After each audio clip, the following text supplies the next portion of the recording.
Police call them the most organized criminal brotherhood on two wheels. Around 2,500 members, more than 230 chapters, 26 countries spread across 6 continents.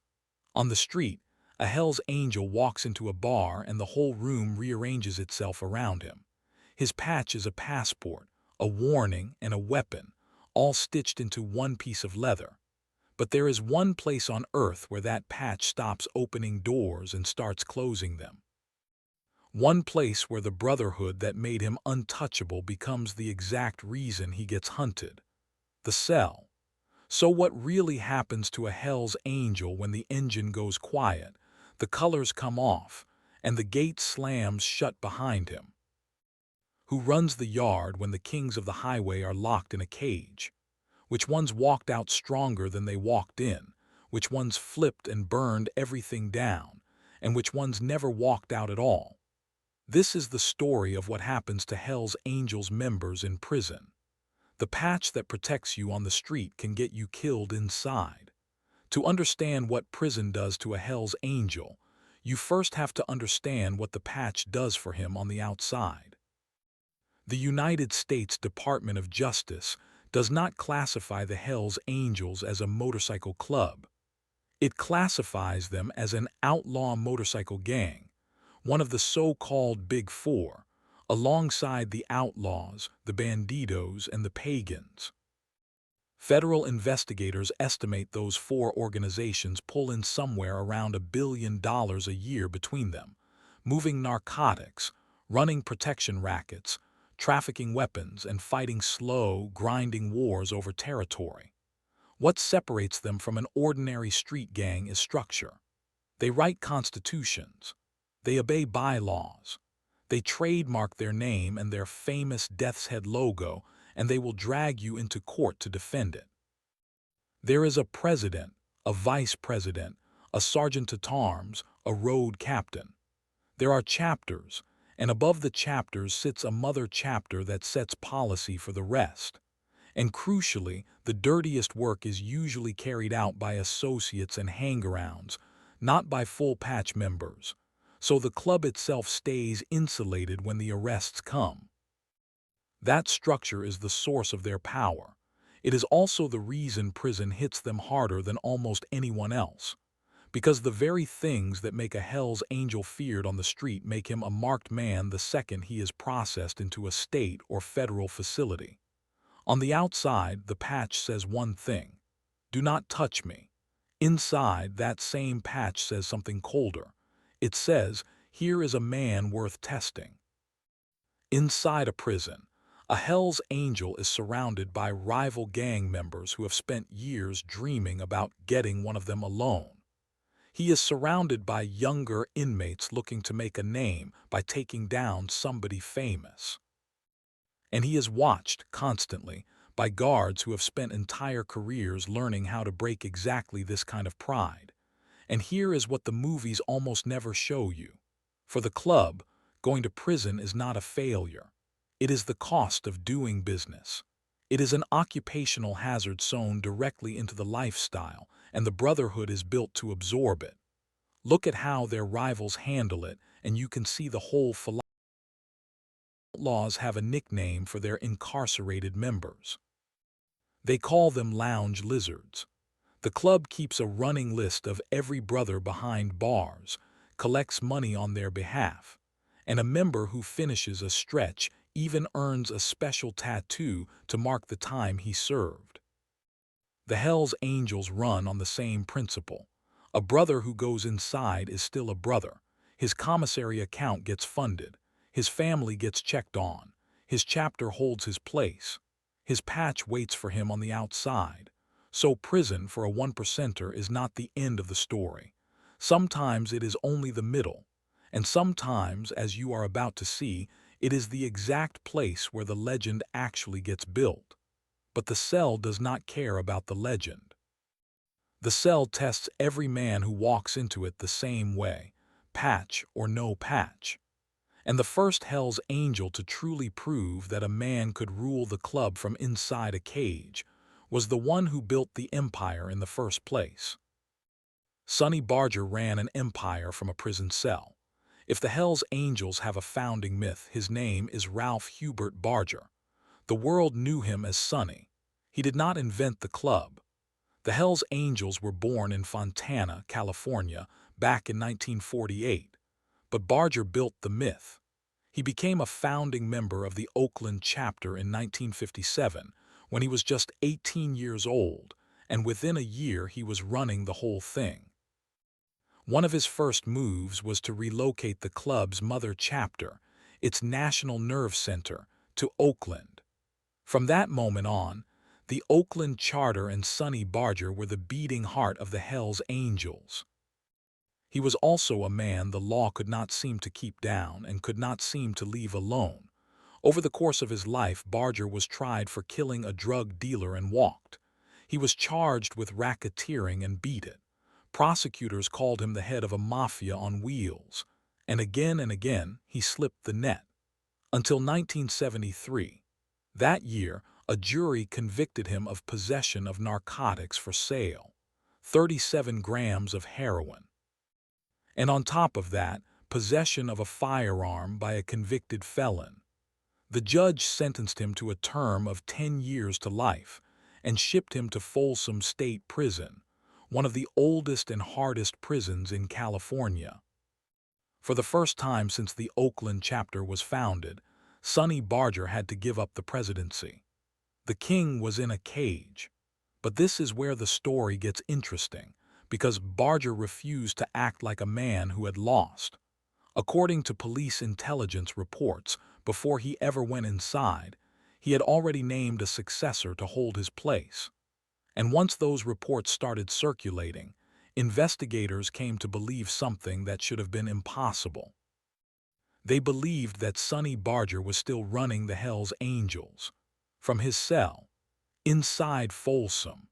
Think about what that actually means. The most famous outlaw biker in the world, locked in a maximum security prison, and the authorities are convinced his orders are still flowing out through the walls to chapters across the country.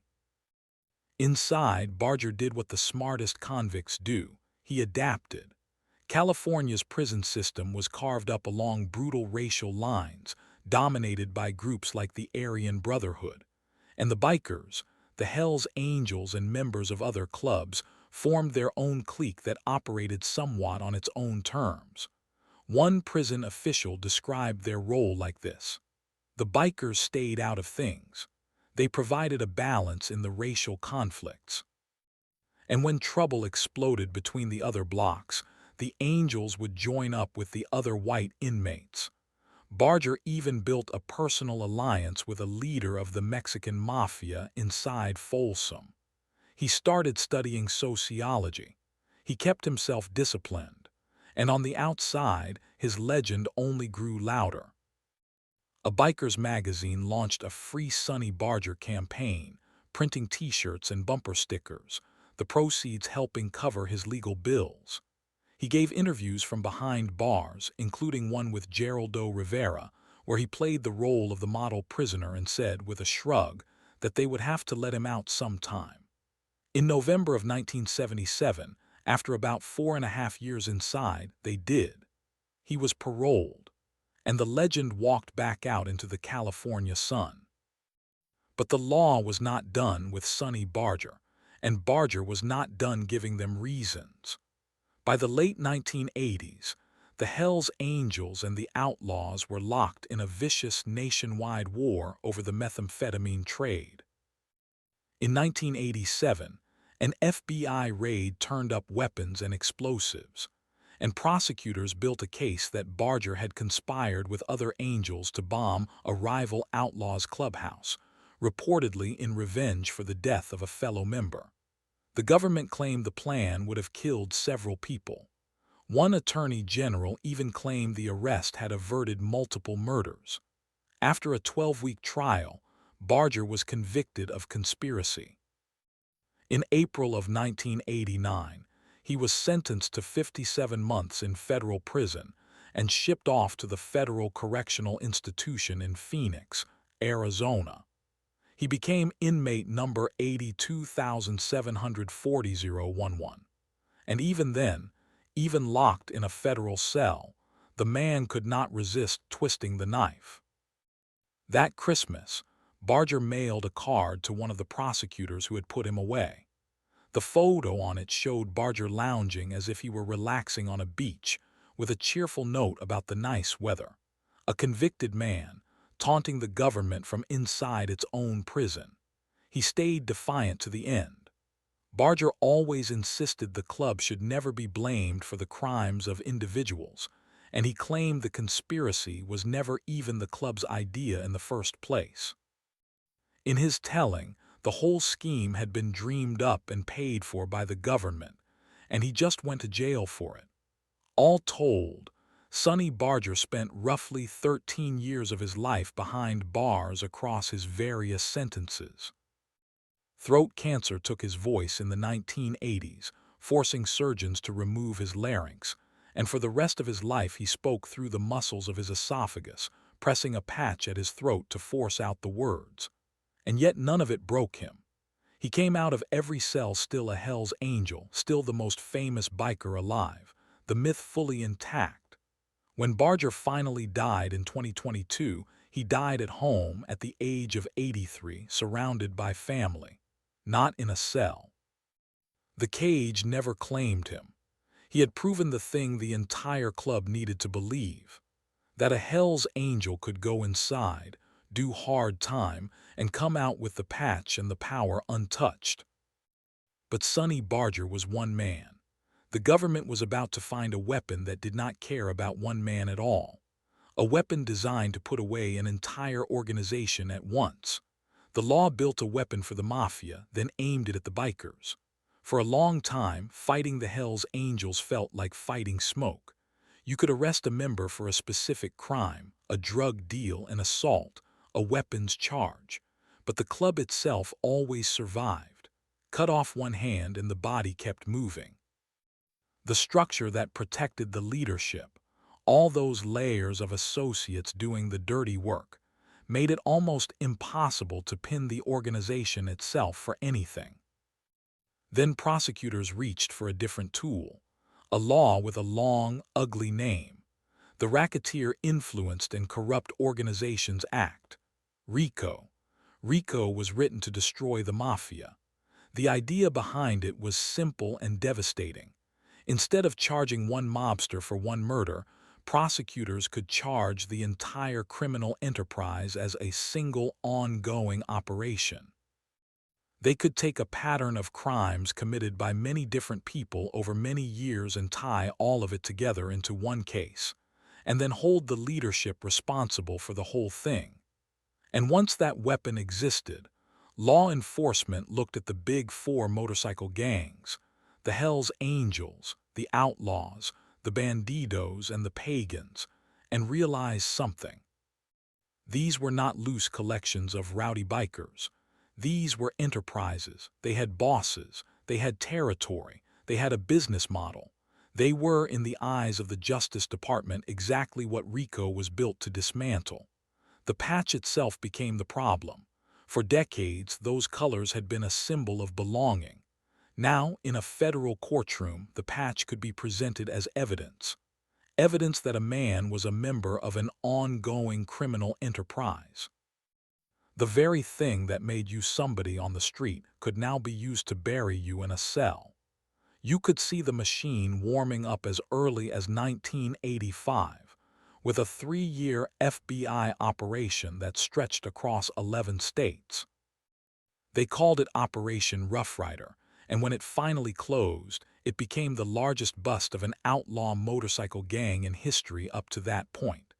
Investigators arrested 133 Hells Angels. They seized around $2 million worth of narcotics, along with an arsenal of illegal weapons. It was a statement. The government was no longer interested in one biker at a time. It wanted the whole network. And when RICO landed on the Big Four, it landed hard. Take the case of Harry Bowman, a man they called Taco. Bowman was not a Hells Angel. He was the international president of the Outlaws, the club's deadliest rivals. But his story is the perfect illustration of what this new weapon could do, because the exact same playbook would be aimed at the Angels again and again. Bowman ran his organization through killings, bombings, and intimidation. His personal motto, the words he reportedly lived by, were that snitches are a dying breed. He was tried on 10 counts of racketeering, built on what prosecutors described as a 20-year reign over the outlaws. The charges swept up murder, drugs, guns, extortion, assault, and arson, all bundled into one enterprise. He was convicted of racketeering and conspiracy to commit murder. And Harry Bowman went to prison for the rest of his life. That was the new reality. A boss could no longer hide behind his associates. Under RICO, the crimes of the organization became the crimes of the man at the top. A chapter president could be held responsible for things he never personally touched, simply because he led the enterprise that did. One member's violence could become every leader's life sentence. For the Hells Angels, RICO changed the math of everything. The Brotherhood was still strong, still expanding, still absorbing prison time like it was a tax. But now the stakes at the top were absolute. Lead the club, and you were no longer risking a few years for a single charge. You were risking the entire enterprise being laid at your feet. There was just one weakness in the government's weapon. To charge the enterprise, you had to prove the enterprise. You had to get inside it. You had to see the crimes with your own eyes. And the Hells Angels were one of the hardest organizations on the planet to get inside of. They knew the law was hunting them. They vetted new members for years. They trusted almost no one. So the government decided that if it could not break the club from the outside, it would send a man to live inside it. A man who would wear the patch, ride with the brothers, earn their trust, and quietly gather the evidence to put them all in a cell.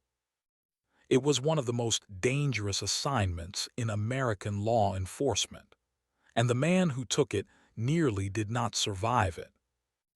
The most dangerous Hells Angel in Arizona was a federal agent. His name was Jay Dobbins, and he was an agent with the Bureau of Alcohol, Tobacco, Firearms, and Explosives. By the time the Hells Angels came into his crosshairs, Dobbins had spent more than 15 years working undercover. He had been shot during his very first week on the job, before he had even finished training. Over his career, he would work more than 500 undercover operations. He was, by any measure, one of the best the ATF had. In 2001, he was handed the assignment that would nearly destroy his life: infiltrate the Hells Angels in Arizona. The operation got its name, Operation Black Biscuit, and its urgency from a bloodbath. On the night of April 26, 2002, during the annual River Run motorcycle rally, the Hells Angels and their hated rivals the Mongols collided on the floor of a packed casino in Laughlin, Nevada. In front of hundreds of terrified tourists, a brawl exploded into a full shootout. When the smoke cleared, 2 Hells Angels and 1 Mongol were dead, and dozens of people were injured. The casino floor looked like a war zone. And federal law enforcement decided it was time to get inside. But you cannot simply walk up to the Hells Angels and ask to join. The suspicion never stops. So the ATF tried something that had never been done before. They built a fake biker gang. With the help of an informant tied to a club out of Tijuana, Dobbins and his fellow agents posed as a crew called the Solo Angels, presented themselves as friendly to the Angels, and asked to be brought in as a nomad chapter, a chapter with no fixed home turf. To pull it off, Dobbins had to disappear into a new man. He shaved his head. He got fully sleeved in tattoos, shoulder to wrist. He bulked up his body. The former college football star and family man became J. Bird Davis, a chain-smoking, Harley-riding gun runner and debt collector. And that detail mattered. Dobbins never pretended to be some lifelong biker because the angels would have sniffed that out instantly. He played a violent criminal trying to do business with their world, and he kept the lie close to the truth. It worked, but the angels wanted proof, real proof. So the ATF staged something almost unthinkable. To convince the Hells Angels that his crew had murdered a member of the rival Mongols, Dobbins and another agent faked an execution. They tied up an officer playing the victim. They covered him in cow brains and splattered bloody Mongol clothing to sell the scene. They took a photograph of the staged kill, and the Hells Angels took the bait. They let Dobbins and his crew ride with them. They let them in. The trust ran so deep that the Angels offered to make J. Bird Davis a member of their Skull Valley chapter. A federal agent, wearing the Death's Head, inside one of the most secretive criminal organizations on Earth. The danger of that position is almost impossible to overstate. At one point, suspicion fell on Dobbins and his crew, and the question of whether he lived or died came down to a single high-ranking angel choosing to vouch for him over men he had known for 30 years. Dobbins later described being told that his execution had been called off, but that now he was all in. There was no more arm's length. He was one of them or he was gone. Operation Black Biscuit ran for nearly 2 years, and it ended in 2003 because, in Dobbins's own words, the case had become almost too dangerous to survive. When the indictments came down, they accused Hells Angels members of crimes including murder and racketeering. On paper, it looked like a historic blow against the club. And then it fell apart. This is the part of the story that gets left out of the highlight reel. Despite everything Dobbins had risked, the criminal case largely collapsed in federal court. Amid bitter infighting between the ATF and Justice Department lawyers, and disputes over evidence gathered from informants, prosecutors ended up dropping the racketeering charges against almost all of the bikers who had been charged in connection with the Laughlin riot. After all of it, the undercover years, the staged murder, the constant fear, the government had far less to show than anyone expected. But the Hells Angels did not forget. Once Dobbins's identity was exposed, the retribution was relentless. Threats poured in. Threats to murder his family, threats to gang rape his wife, threats to infect him with HIV. And in 2008, his house was burned to the ground in the middle of the night with his wife and children sleeping inside. They escaped unharmed, but the message was unmistakable. Dobbins would spend years afterward fighting his own agency in court, arguing it had failed to protect him, and a federal judge would eventually issue a scathing rebuke of how the ATF had treated one of its own. And Dobbins was not the only one. Around the same era, another agent named William Queen spent years infiltrating the Mongols, the Angels' rivals, an experience so harrowing he turned it into a book. This was the new front line. If the government could not break these clubs from the outside, it would send men to live inside them. So picture what that did to the Brotherhood. The thing that had sent so many Hells Angels to prison was not always a rival or a wiretap or a lucky break. Sometimes it was a man wearing the exact same patch, a brother who turned out to be a ghost. And that paranoia, that gnawing fear that the man beside you might be working for the other side, leads directly to the most hated figure in the entire outlaw world. Not the cop, not the agent, the rat. One member's testimony sent 39 angels to prison. In the world of the Hells Angels, there is no greater sin than informing. The outlaw's boss put it plainly that snitches are a dying breed, and across every one of these clubs in the same stone. You do not talk. You do not cooperate. You take your time and you keep your mouth shut because the patch protects the Brotherhood and the Brotherhood protects the patch. But men break. And when a patched member breaks, the damage is catastrophic. To see how catastrophic, you have to go back to one of the darkest nights in Hell's Angels history. Quebec, March of 1985.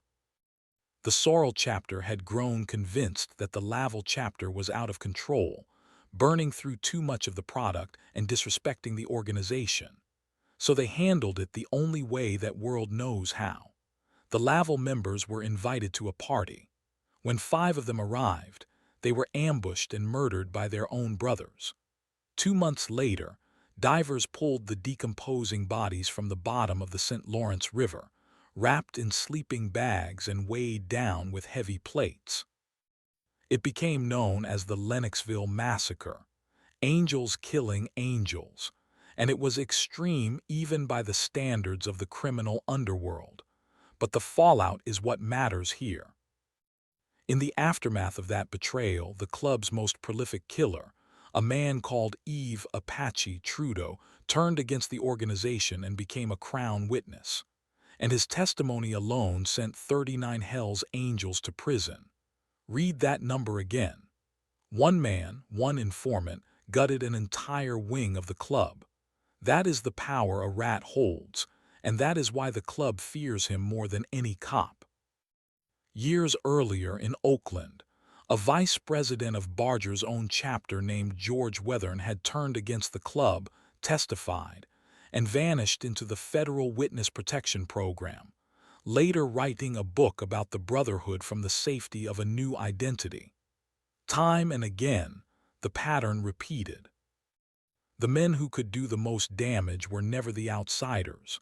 They were the insiders. So what actually happens to a Hell's Angel who decides to talk? First, his life as he knew it ends. The moment a patched member cooperates, a target goes on his back that never comes off. The club does not forgive and it does not forget, and its reach does not stop at the prison gate. A member who flips and is still facing time often has to be pulled into protective custody, separated from the general population, because if he is left out there with everyone else, he will not survive the sentence. Some are quietly relocated. Some testify and then disappear into new names in new towns. Some spend the rest of their lives looking over their shoulder because a bounty on a snitch does not expire. It mirrors a pattern you see across organized crime everywhere. An enforcer gets cornered by investigators, agrees to cooperate to save himself, and the second the club finds out, the hunt begins. The informant runs, sometimes across the country, sometimes across an ocean. And the organization he betrayed puts a price on his head and waits, because in their world the debt is permanent. That is the cruel arithmetic of the patch. It promises you brotherhood and protection, right up until the moment you become a liability.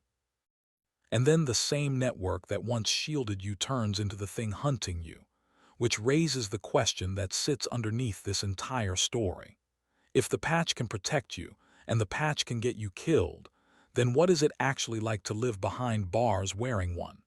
Who really runs the yard? If this is the kind of deep dive you came for, do me a favor and hit subscribe. I break down the real machinery behind organized crime every single week. Now let's get into what daily life is actually like for a Hell's Angel inside the walls. Inside the walls, the patch makes you a target the system watches around the clock. Here is the myth. A Hell's Angel walks into prison and instantly runs the place. He has the reputation, the brotherhood, the fear factor, so naturally the whole yard bends to him. The reality is more complicated and a lot more dangerous. Start with the simple matter of numbers.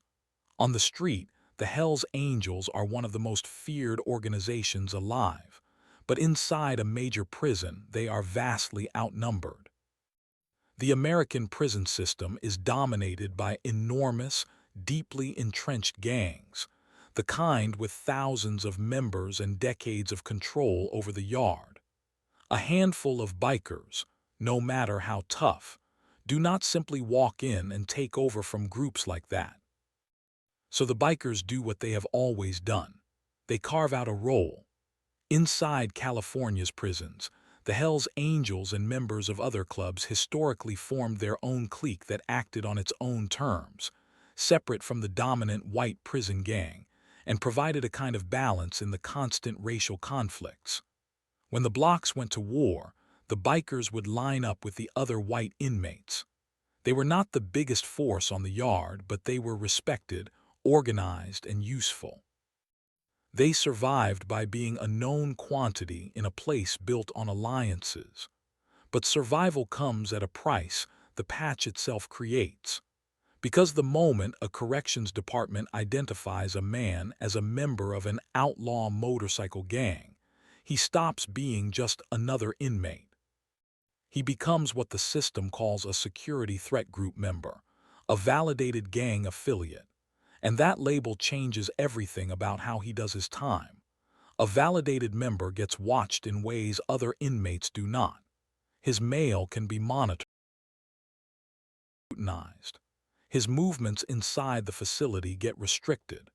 Prison officials track which gang members are housed where, because putting the wrong two men in the same unit can ignite a riot.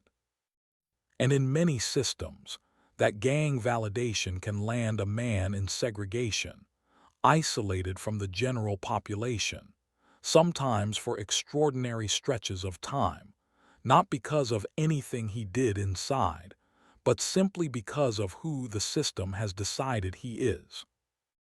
Think about the irony of that. On the street, the patch is the thing that makes a man visible, powerful, impossible to ignore. Inside, that same visibility becomes a cage within the cage. The colors that made him a king now make him a file flagged in red, a name on a watch list, a body the institution would rather keep locked down and alone. And then there is protective custody, which carries its own brutal twist. Protective custody exists to keep certain inmates safe, away from a population that wants them dead. But in the outlaw world, protective custody is also where informants go. So for a patched member, asking for that protection can be a kind of confession. It can raise the exact suspicion that destroys a man. To stay in general population is to stay exposed to every rival who wants a piece of him. To leave it can mark him as weak, or worse, as a rat. There is no clean answer, just two bad doors. And segregation is not a quick detour. A validated outlaw motorcycle gang member can spend months locked in administrative segregation, and in some cases years.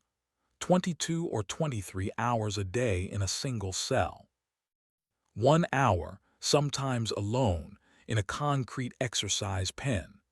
Meals pushed through a slot in the door. Not as punishment for anything he did behind those walls, but because of the label attached to his name before he ever arrived. And getting that label removed is its own slow war.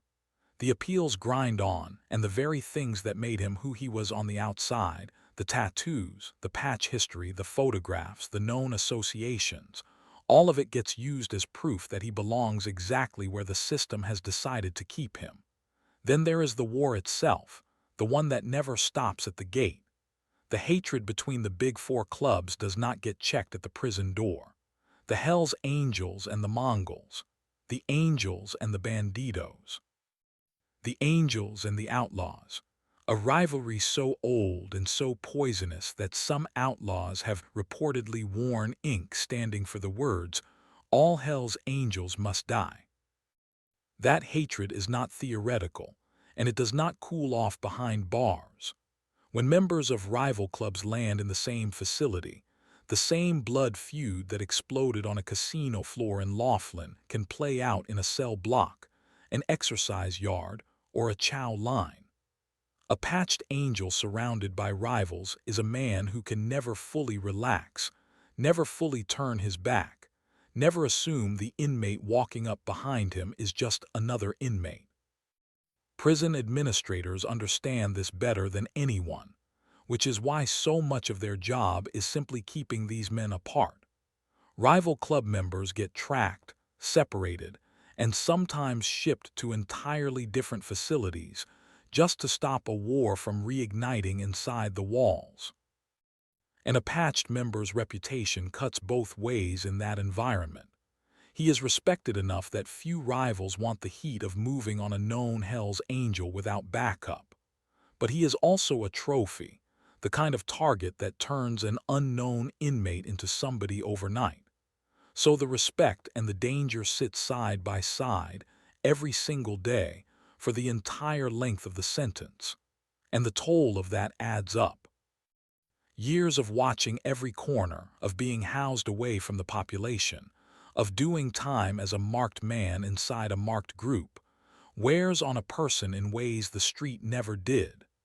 The open road, the engine, the run, the freedom that the whole outlaw identity was built on, is the exact thing prison strips away first. For a man whose entire sense of self was built on being feared and free, a cell does something very specific. It takes both at once. Through all of it, the Brotherhood tries to hold the line. Remember the outlaws and their lounge lizards, the running list of incarcerated members, the money collected on their behalf, the tattoo earned for time served. The Hell's Angels honor their own people behind bars in the same spirit. A brother inside is not abandoned. His account gets funded so he can buy what he needs. His family gets supported on the outside. His standing in the club is preserved while he serves. The patch may be a target, but it is also a lifeline. And for a lot of these men, that connection to the Brotherhood is the only thing that makes the years survivable. So who runs the yard? Not the bikers, not outright. But they hold their ground, they keep their code, and they wait for the gate to open again. For most of them, eventually it does. But not for all of them. Because some Hell's Angels walk into a cell and the only way they ever leave is in a box. And the most infamous example of that is a man who took the violence of the street and aimed it directly at the justice system itself. Maurice Boucher declared war on the justice system, and the system buried him alive. In Quebec, they called him Mom, Maurice Boucher. And of all the Hell's Angels who ever walked into a cell, his story is the one that ends with the heaviest door in the country slamming shut and never opening again. Boucher did not start as a biker. In the early 1980s, he ran with a violent skinhead gang in the East End of Montreal. And from there, he moved into the drug trade, and from there into the Hell's Angels, just as the club was tightening its grip on the province. He rose fast. And by the 1990s, Maurice Boucher was the president of the elite Quebec Nomads chapter and the face of one of the bloodiest conflicts in modern Canadian history. It was called the Quebec Biker War. From 1994 to 2002, Boucher's Hell's Angels fought the rival rock machine for control of the province's drug market, and the streets of Montreal turned into a battlefield. Bombings, shootings, bodies. By the time it was over, the war had killed more than 160 people, and among the dead were 9 innocent civilians who had nothing to do with any of it. One of them was a child. In 1995, an 11-year-old boy named Daniel Desrochers was killed when a car bomb linked to the war exploded near him. The death of that little boy did something the violence between gangsters never could. It enraged an entire province. It turned the public against the bikers, and it brought down a wave of police crackdowns and new laws aimed straight at organizations like the Hell's Angels. But Boucher's most infamous decision was still to come, and it is the reason his name belongs in this story above almost any other.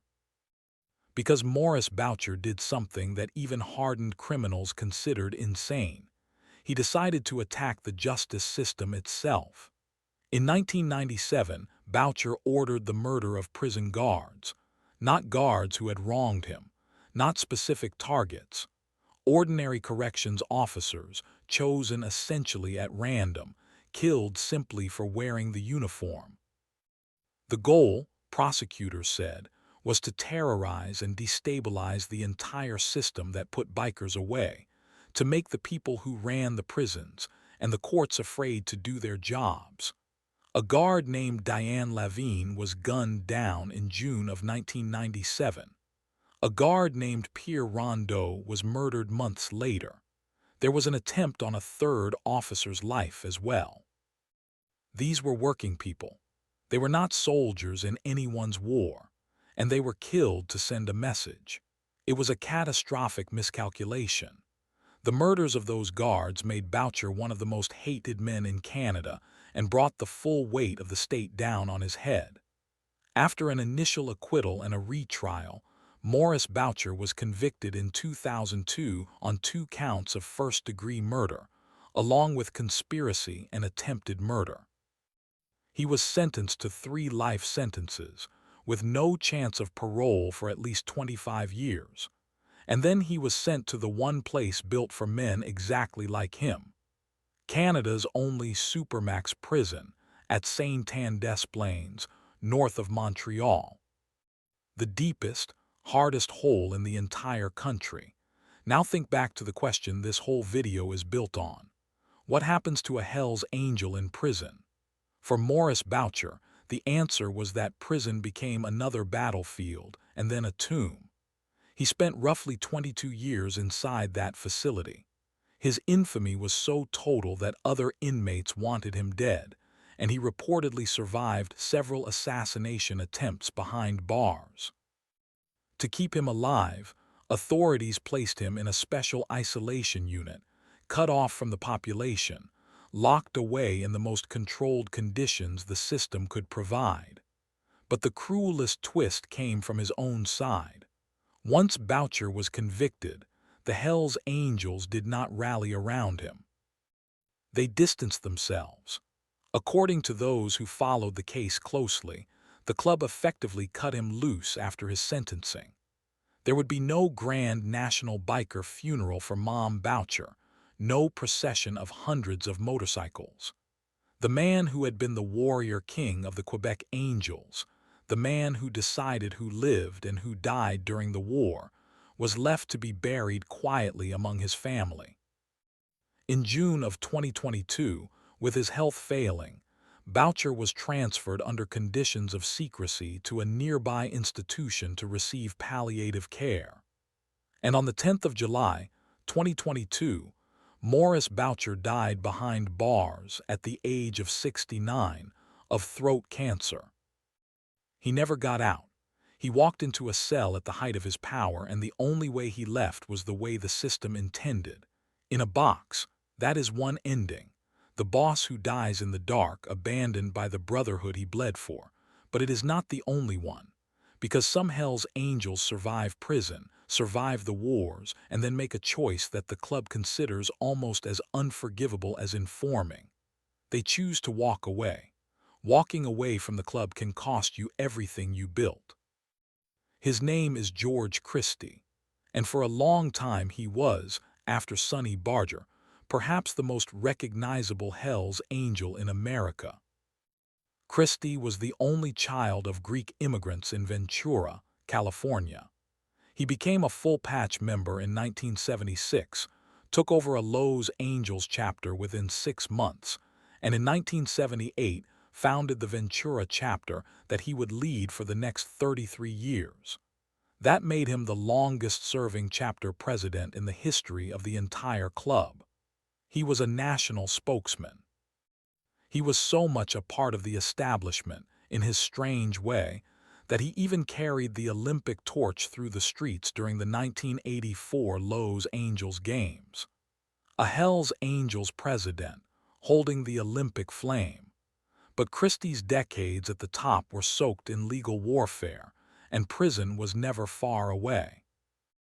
In 1986, he was charged with conspiracy to murder a drug dealer, and although he was eventually acquitted, he had already spent close to a year locked up by the time it was over.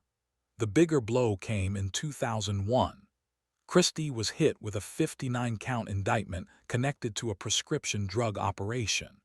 He spent a year in solitary confinement before being offered a plea deal for time already served. But the real damage was not to him. It was to the club's reputation. Because when the pressure came down on his Ventura chapter, many of his own members turned. 16 of them were convicted, several of them full-patch brothers, and a number of them cut plea deals that involved pleading guilty to conspiracy in association with a criminal street gang. For an organization that lives and dies by the code of silence, watching its own members fold in court was a humiliation, and some of the blame landed on Christie, with the sense that he had been a poor judge of the men around him. Then, in 2011, George Christie did the unthinkable. He walked into a meeting and announced that he was leaving the Hells Angels. In his telling, he had grown disillusioned. He said the club he joined had been about a live and let live philosophy, but it had transformed into something else, an organization at war with every other club and with law enforcement, an organization that had become the very thing it once rebelled against. He returned his colors and walked out the door. The Brotherhood's response was instant and total. Christie was excommunicated. Members were forbidden from ever speaking to him again. Decades of loyalty gone in a moment. And it is worth being fair here because there are two sides to it. Christie has always insisted he simply retired on his own terms. But others within the club tell a different story, claiming he was on the brink of being expelled, and there were even whispers that he had cooperated with law enforcement, an accusation Christie firmly denies. Whatever the truth, the outcome was the same. The longest-serving president in club history was cast out alone. And the law was not finished with him either. Just weeks after he resigned, federal prosecutors came back with an indictment tied to a 2006 conspiracy to firebomb 2 Ventura tattoo shops that were seen as connected to a rival club. Christie maintained that he never ordered anyone to burn anything, but he accepted responsibility in court for what he called poor leadership. After a stretch of house arrest, he served roughly 18 months in a Texas federal prison, and he was finally released in 2014. So what happened to this Hell's Angel after prison? He did something almost no one in that world ever does. He reinvented himself completely, out in the open. He wrote books about his life. He became an organized crime consultant for a major news network. He launched a podcast. He even started a business helping people understand the prison system they were about to enter. The man who spent decades as an outlaw became one of the most public voices on what that life actually costs. But here is the thing the reinvention cannot erase. Even now, George Christie can never fully stop being a Hell's Angel. The patch followed him out the door. The brothers who once would have died for him will not say his name. To the outside world, he is the former biker turned author. To his old club, he is something closer to a ghost, a man who chose to leave a brotherhood that was only ever supposed to be left feet first. And that is the quiet, brutal truth underneath the whole outlaw life. There is no clean exit. Go to prison and the patch waits for you. Inform and the patch hunts you. Walk away and the patch haunts you. The colors that make a man somebody are the same colors that own him for the rest of his life. But everything you have heard so far played out in North America. To see how far a government is willing to go to break this brotherhood, you have to cross the Atlantic. Because in Europe, the authorities eventually gave up on jailing the members one by one and tried to do something far more drastic. They tried to outlaw the patch itself. In Europe, they stopped jailing the members and started banning the colors. To understand the European front of this war, start with a man the German press nicknamed the Tattooed Giant, Frank Hainbuth. Hainbuth came up in the red light district of Hanover, Germany. A former professional boxer who worked the streets as a pimp, He joined the Hells Angels at the end of the 1990s and turned the Hanover chapter into what was widely described as the richest and most powerful Hells Angels charter in the entire country. To his supporters, he was a respected local figure who had pacified a violent district once fought over by rival gangsters. To investigators, he was the most powerful biker boss in Europe, and like every figure in this story, prison came for him. In 2001, Hainbuth was convicted in Hamburg of assault causing serious bodily harm, and he served 3 years behind bars. When he got out, he became the driving force behind the club's expansion across Germany, and German investigators made him a top target. A 2012 raid hit his property. An investigation into alleged contract killings was opened, then dropped in 2013 for insufficient evidence. And around that time, Hainbuth relocated to the Spanish island of Majorca, where he became president of the local Hells Angels chapter, and where Spanish authorities say he built an organization that controlled much of the underworld in the tourist strip of Playa de Palma. On the 23rd of July, 2013, that empire came crashing down in a massive police operation the Spanish called Casablanca. Hainbuth was arrested along with roughly 24 others. Prosecutors accused the group of operating as a criminal organization, running forced prostitution, drug trafficking, extortion, and money laundering. Hainbuth was held in a high-security prison in Cadiz for about 2 years while he awaited trial, before being released in 2015 on bail of €60,000. It then took nearly a decade for the case to actually reach a courtroom. When the trial finally opened in Madrid in 2023, prosecutors were seeking roughly 13 years for Hainbuth, and a staggering 300 years in total across all of the defendants. And then came an ending that should sound familiar by now. In September of 2023, Frank Hainbuth and 12 of his co-defendants were acquitted of forming a criminal organization. The court ruled that it had not been proven they operated as a criminal enterprise. Dozens of lower-ranking members who had settled in Majorca did receive sentences, mostly short ones of up to 2 years, and many of those were converted to fines because the case had dragged on for so long. One of Hainbuth's lieutenants got close to 10 years, but the man at the very top walked out of that courtroom a free man. Sit with that pattern for a second, because it is the same one you have watched repeat across this entire story. Sonny Barger beat murder charges and racketeering charges. The historic Dobbins case collapsed in federal court. And now, the reputed boss of all of Europe's Hells Angels beats the biggest case of his life while his soldiers absorb the sentences. The structure that insulates the leadership on the street follows the club right into the justice system. The men at the top are the hardest of all to keep in a cell. So European governments tried a completely different approach. If you cannot reliably convict the members, then go after the one thing that defines them: the colors. In May of 2019, a court in the Dutch city of Utrecht did something no country had ever done before. It banned the entire Hells Angels Club, not a single chapter, not a local charter, the whole organization. The court ordered the Hells Angels to cease all activity in the Netherlands, and it forbade members from wearing the colors at all. No vests, no patches, no death's head. And the ban applied to everyone, including foreign Hells Angels, who now had to strip off their colors before riding through the country or risk being arrested. The court's reasoning cut right to the heart of what the club is. A spokesperson described the Hells Angels as a global organization where violence is systemic and common.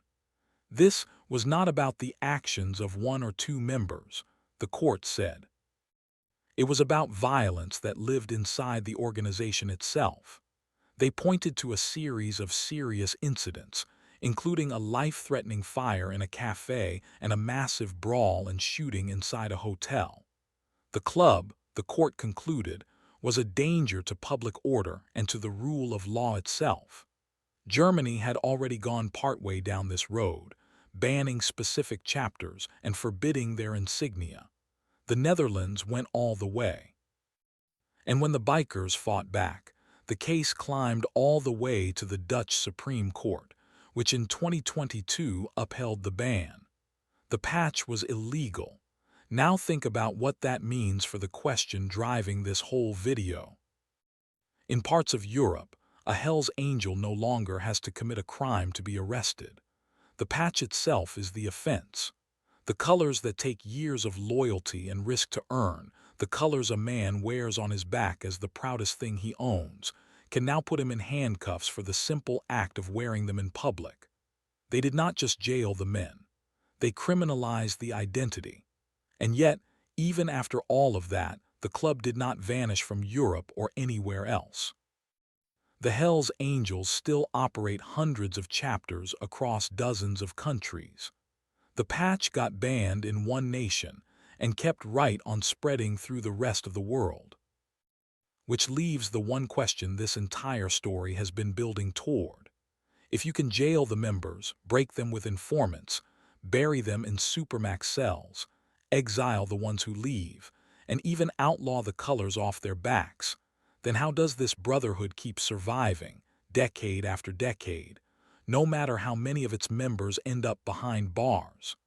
You can lock up the members, but you cannot lock up the club. Here is what should be the most surprising part of this entire story. After all of it, after Operation Rough Rider and Rico, after J. Dobbins and the Undercover Wars, after 39 angels falling on a single informant's testimony, after Boucher dying in a supermax and Christie cast into exile, the Hells Angels are not gone. They are bigger than ever.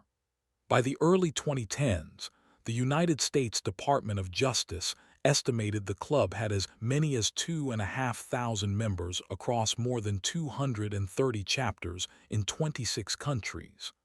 The FBI still lists them as an outlaw motorcycle gang tied to drug trafficking and organized crime.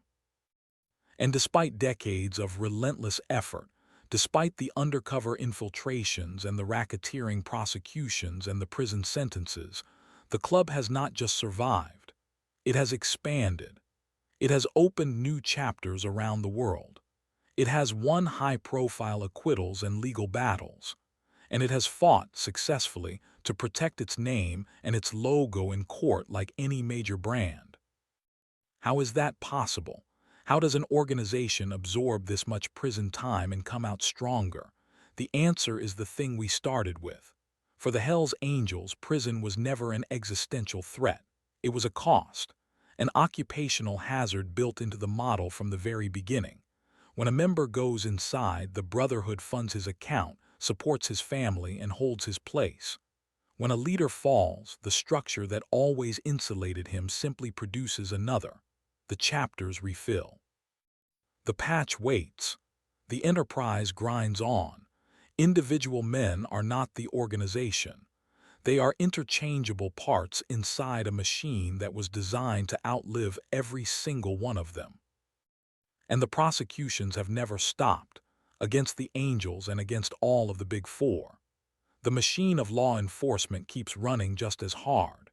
In 2023, a national leader of the rival pagans was sentenced to 75 years in prison in a sweeping case involving a methamphetamine conspiracy, a machine gun, and money laundering. Across the United States and across Europe, members of these clubs are still being arrested, still being charged, still being shipped to cells. The war between the badge and the patch did not end. It just became permanent, a grinding cycle where the state takes down members and the clubs replace them, and the whole thing starts over again. And the cycle has a rhythm to it that almost never breaks. Every few years, somewhere in the world, the same headlines repeat. A multi-agency task force announces a major operation. Dawn raids hit clubhouses and homes. Guns, Drugs and stacks of cash get laid out on tables for the cameras. A chapter president and a handful of full patch members get marched into a courthouse under a racketeering indictment, and a prosecutor stands up to declare that this time, finally, the club has been dealt a serious blow. Sometimes the convictions stick. Sometimes, as you have watched again and again, the biggest charges collapse and the leaders walk. But either way, the outcome for the organization is almost identical. By the time those members are processed into their cells, the chapter that got raided has already started to refill. New prospects are already earning their way in. The patches that came off in handcuffs are already being earned by someone new. That is the cold genius of the structure. The club treats every prosecution, every prison sentence, every raid, the way a corporation treats a bad quarter. It absorbs the loss, it adapts, and it keeps operating. Individual members are mortal. The Brotherhood is built to be replaceable from top to bottom. And because the dirtiest work was always pushed down onto associates, the enterprise itself stays just far enough from the evidence to survive even when its people do not. The men go to prison, the machine does not. It just initiates the next ones and rolls on, so you can put a Hell's Angel in prison. The state has proven that thousands of times over. You can take his freedom, his years, sometimes his life. You can flip his brothers, isolate him in a hole, validate him as a threat, and bury him in segregation. But you cannot put the idea in a cell. You cannot handcuff the myth. And that is the thing law enforcement has been chasing for more than half a century without ever quite catching it. They keep arresting the men. The patch keeps surviving the men. The legend, like a ghost, slips through their fingers every single time. The patch follows you in. For some, it follows them to the grave. So what really happens to Hell's Angels members in prison? Everything and nothing. Sonny Barger went inside and proved a man could rule the club from a cage, then walked back out and lived as a legend until the very end. Morris Boucher went inside and never came out, dying in the deepest hole in Canada, abandoned by the very Brotherhood he terrorized a province for. George Christie survived his sentences only to be exiled by the men he led for 33 years. Dozens of others fell on the word of a single brother who decided to talk. And countless more sit in cells right now, watched and validated and isolated, funded by a club that holds their place and waits for the gate to open. The patch is a promise. It promises power and protection and a family that will never abandon you.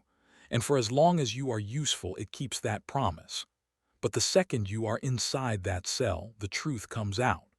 The colors that made you a king on the highway can make you a target on the yard, a file in a system, a name on a hit list, or a ghost no one is allowed to speak to.